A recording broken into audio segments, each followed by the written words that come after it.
Hey everybody, this is Minion Soldier, and this is the Piracy Show. Now, today's show is going to be dealing with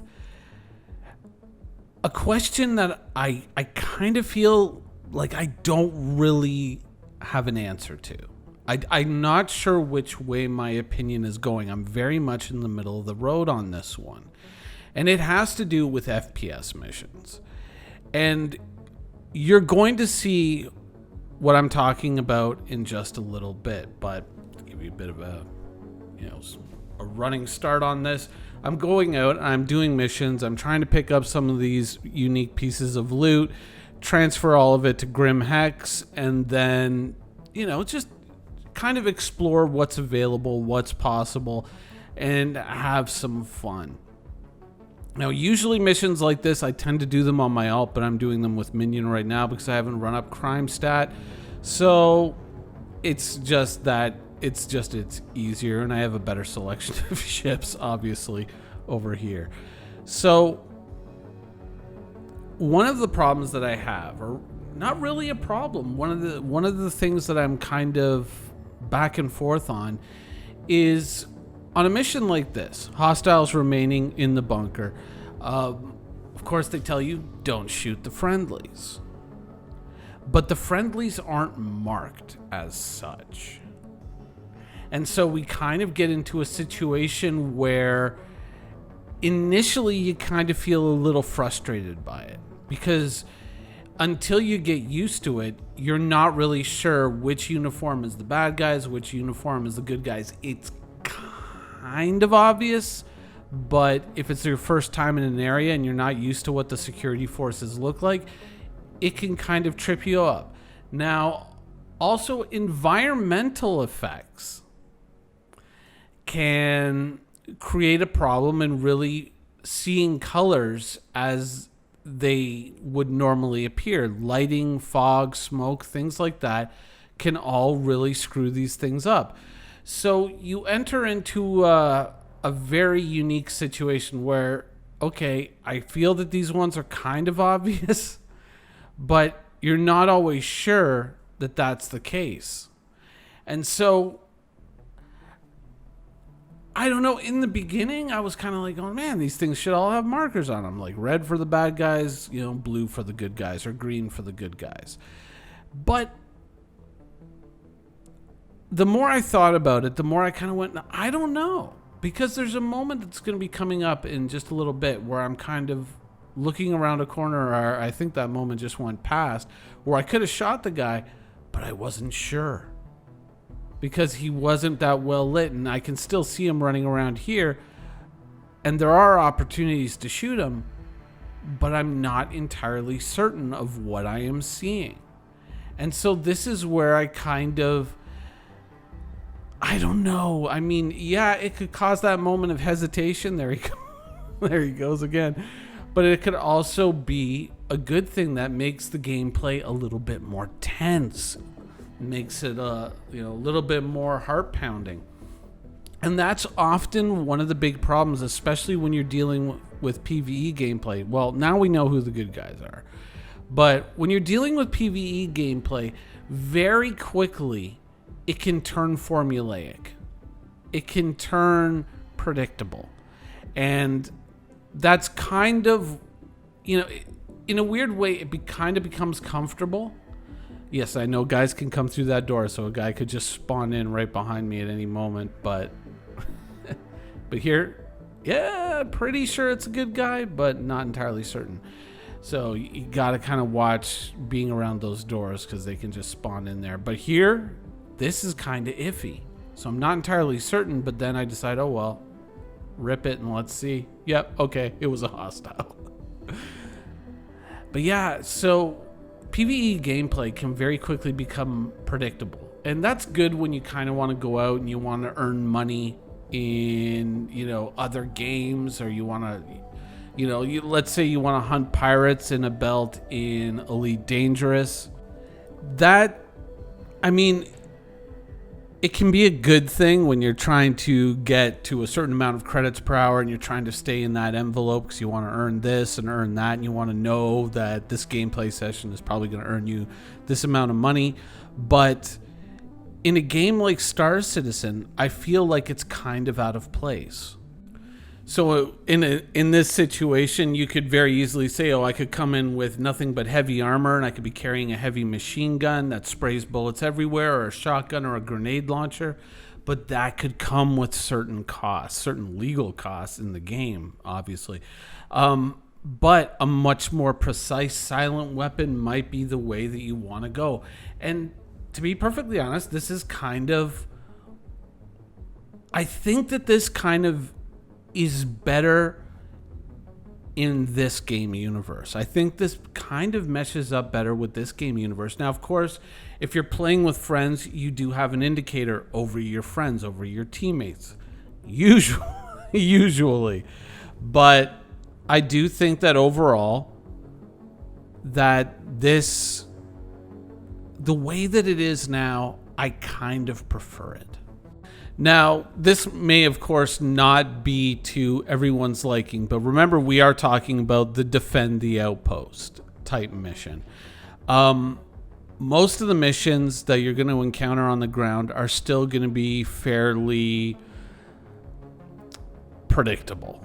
You know, you're like going into the cave to pull out or kill everyone in the Nine Tails nest. That is going to be still something that,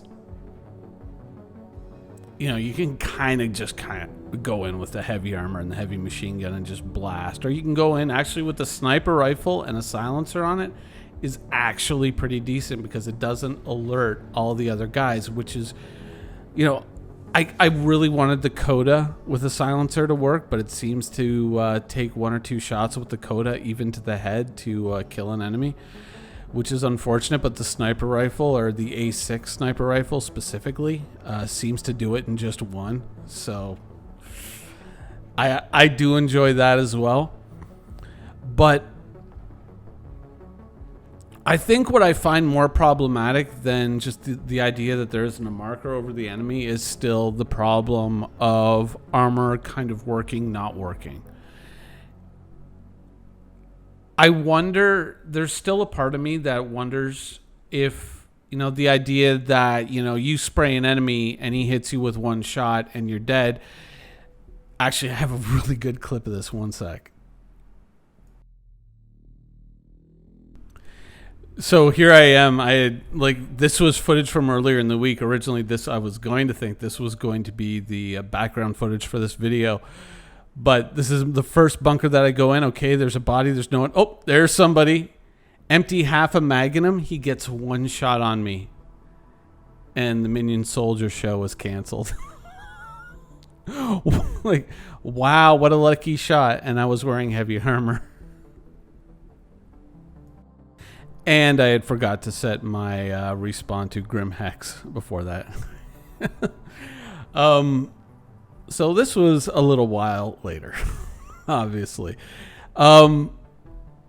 Yeah, so when I see stuff like that happen, I have to wonder if what I'm seeing on screen is not really a representation of what's happening on the server, and if that one shot was actually just 10 or 15 shots, but because the server, what's happening on the server and what's it's showing me is lagging so badly that it looks like I'm getting kind of like just one-shotted, but really like that guy emptied half a mag into me as well, and just the race to 0 HP, he won it.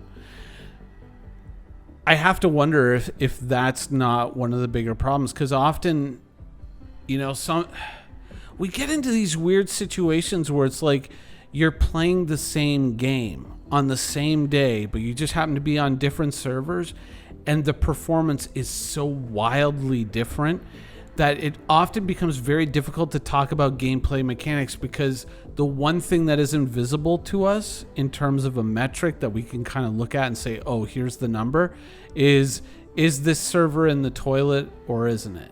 Right? That's the one thing we can't see. We just know that we're on a server. That was very lucky. I almost clipped that dude right there, and then I was like, oh, no, these guys were white. But yeah, when we talk about these mechanics, when we talk about these kind of frustrations with Star Citizen, it's very difficult to judge if the game is simply performing badly because the server just happens to be kind of like in the shitter, or is it just that, you know, that this is an error or something that was done in the latest version of the game, a little patch they put in, oh, we tweaked this a little too far and this guy just happens to have like ridiculous accuracy. We don't know, right? And so that makes it very difficult to kind of judge the state of Star Citizen sometimes.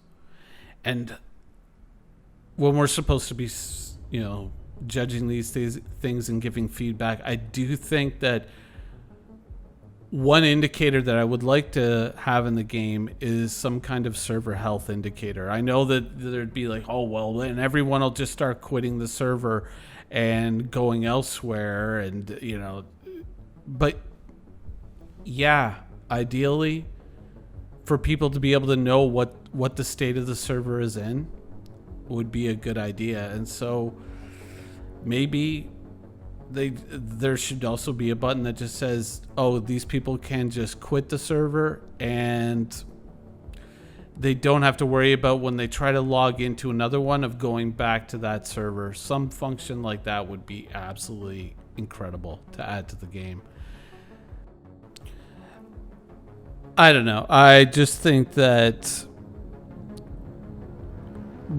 to make very accurate assessments of what we think of new gameplay elements and things like that, if the server is running very poorly, even if it's not in ways that are immediately visible to us, but there is a problem going on in the background, or, you know, the server, it's just not happening, it can give us a false impression of what this new gameplay element that we're supposed to be testing is like, or what this current gameplay element is like.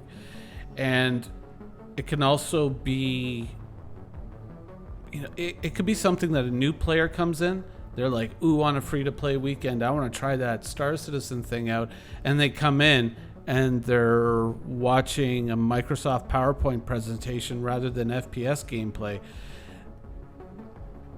and they're getting kind of one-shot by enemies that don't seem to be even looking at them. That can give you a very bad impression of the game. So I kind of feel like we do need something of like a server health indicator on the UI. Anyways, that's just my thoughts on that. I was just having some fun with bunker missions, collecting a little loot. I wanted to get that ski mask thing, and there it is. So yeah, I hope you guys enjoyed the video, and thanks for watching. Thank you for watching. So if you want to keep up with the latest and greatest in Star Citizen and Squadron 42's development, please follow us on our social media channels. See you soon.